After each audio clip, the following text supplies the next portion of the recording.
Hello everyone, I'm Dr. Zania Das, infertility and IVF specialist at IHR Kolkata. And today we'll be talking about basic fertility evaluation.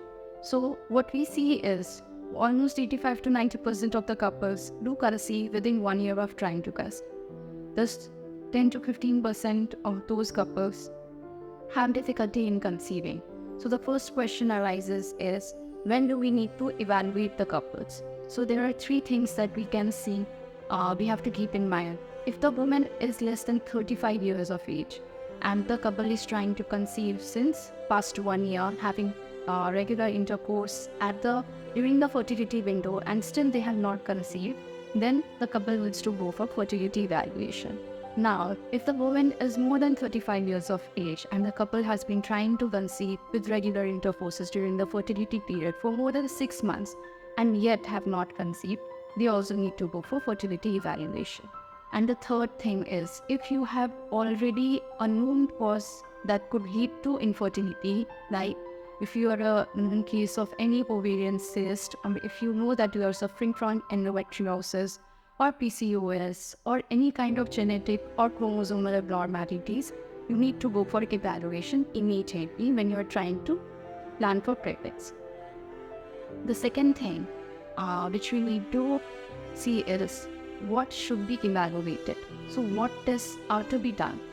In our community, we see that mostly the female is blamed for infertility, but that is not the case. Almost in 30% of the cases, it is the male in whom the defect lies and the infertility cause is because of them. Another 30% cause is a combination of defects in both the male and the female partner. Hence, the evaluation of both male and female partner is equally important.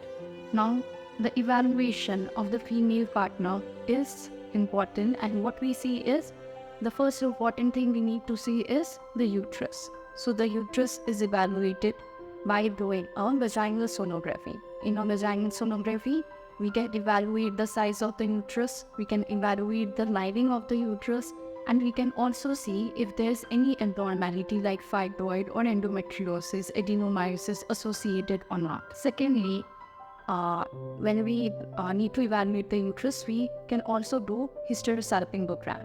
Any kind of endometrial polyp or congenital abnormality, if present in the uterus, can be evaluated by the help of HHG as well.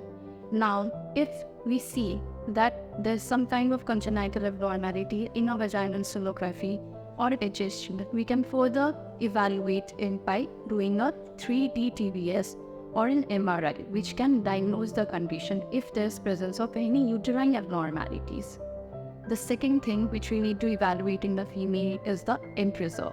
So the egg reserve is evaluated by doing a vaginal sonography as well. During the vaginal sonography, we look at both the ovaries and we see how many follicles are present at that point of time. So the follicles which are present, we can look it as antral follicle count. So antral follicular count gives us an idea of the egg reserve, the quantity of eggs that are present in both the ovaries. Also, there is a hormonal test known as the anti-Mullerian hormone test or the AMH test, which also gives us an idea of the quality as well as the quantity of the eggs. So, egg reserve can be evaluated by doing a TBS as well as by doing an AMH test. Third thing which needs to be evaluated in a female is the fallopian tubes. Now, the fallopian tubes can be evaluated by various techniques. First and foremost, and the basic thing which we can do, and we do it at IHR, is a hysterosalpingogram. So during the hysterosalpingogram, we inject the dye through the cervix, the dye goes through the uterus, passes through the tubes and then spills inside the peritoneum. Now this can be visualized by taking serial X-rays during that, and hence any disease of the tubes or tubal blockage can be diagnosed using HSG. The other test which we can do to diagnose tubal patency is saline infusion sonography or hyposy as well. If we find any abnormality during these tests, that can be confirmed by laparoscopy, evaluation of the tubes. So since laparoscopy is an invasive technique, it is not a first-line investigation of choice for the doctors. The next thing that has to be seen is the hormones.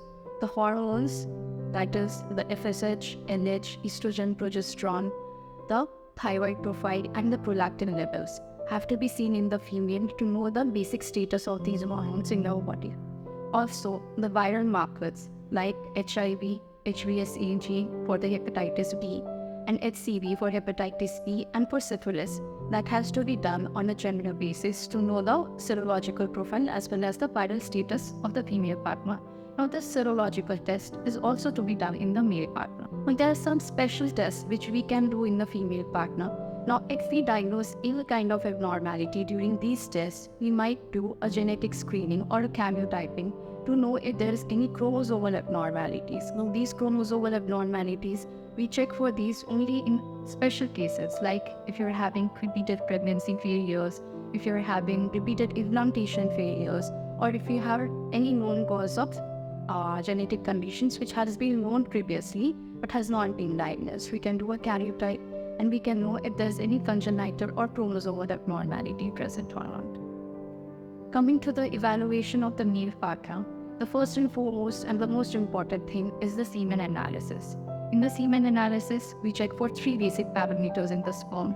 That is the count of the sperms in the semen, the motility of the sperms, and third is the morphology of the sperms. If all these 3 parameters are okay, the semen analysis is considered to be gone. Now, there's an advanced semen testing that can be done, that is sperm DNA fragmentation index or sperm DFI testing. This is done only in special cases. Now, if the male is having a history of smoking or alcohol consumption, or when I said evaluating the semen, we see for 3 parameters, that is the count, motility, and morphology. So if there's any abnormality in these 3 parameters, or if the male is suffering from diabetes, has history of smoking and alcohol, we go for semen DFI testing. In that, we check for DNA fragmentation in the sperms. This is an advanced procedure which we don't do it usually, but can be done depending upon the history of the patient. Next thing which we need to evaluate in the male, as I told previously, in the female we went for serology testing. Similarly, in the male, we also go for serology testing of viral markers, that is for HIV, hepatitis B, hepatitis C, and syphilis. So hormone analysis in males is to be done only in cases in which it is considered that it needs to be done. So if the male is suffering from erectile dysfunction, then we go and test for hormones. Also, if we see in the semen analysis if there is any abnormality in the 3 parameters as I mentioned, we go for hormonal testing, that is the testosterone, FSH, and H levels in the males. It is not done in all the cases, depends upon the history. If the history is present, we do these tests as well. The special test includes the genetic screening. Again, if there is any history of repeated pregnancy loss, recurrent implantation failure, or the male has very poor sperm count, then we go for karyotyping of the male.